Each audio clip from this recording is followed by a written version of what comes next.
হস্তশিল্প মেলায় হঠাৎই অগ্নিকাণ্ড ঘটে, আপনি পরিদর্শনে গিয়েছিলেন, কি বলবেন?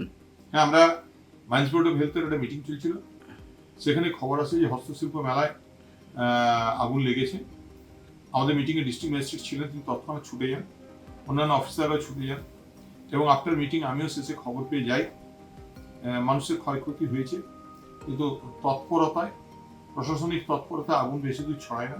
কিছু খাবার দোকান, কিছু আচার টাচারের দোকান, ফুড স্টলগুলো মূলত, আর কিছু কাঠের ফার্নিচার যেগুলো ছিল সেসব দোকানগুলো, চকলেট, ধূপ, এসব কিছু দোকান ক্ষতিগ্রস্ত হয়েছে এবং অবস্থা এখন আয়ত্তের মধ্যে।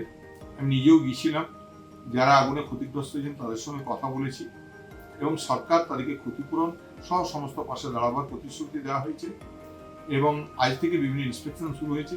তারা কিছুদিনের মধ্যে ক্ষতিপূরণ পাবেন এবং মেলা যথারীতি নতুন করে আবার মেলা প্রাণ চাঞ্চল্যে ফিরে এসছে। ওখানে জলের গাড়ি, খাবার, আবার অ্যাম্বুলেন্স সব মেতায়েন হয়ে সবাই নিজের কাজ করছেন। আবার মেলা নিজের রূপে ফিরে এসছে। তবে আবার যখন এসেছি আপনাদের সঙ্গে আছি, টেনশন নেবেন না, ভয় পাবেন না। আমাদের সরকারও আছে, দিদি আছে, সবাই আছে। ঠিক আছে।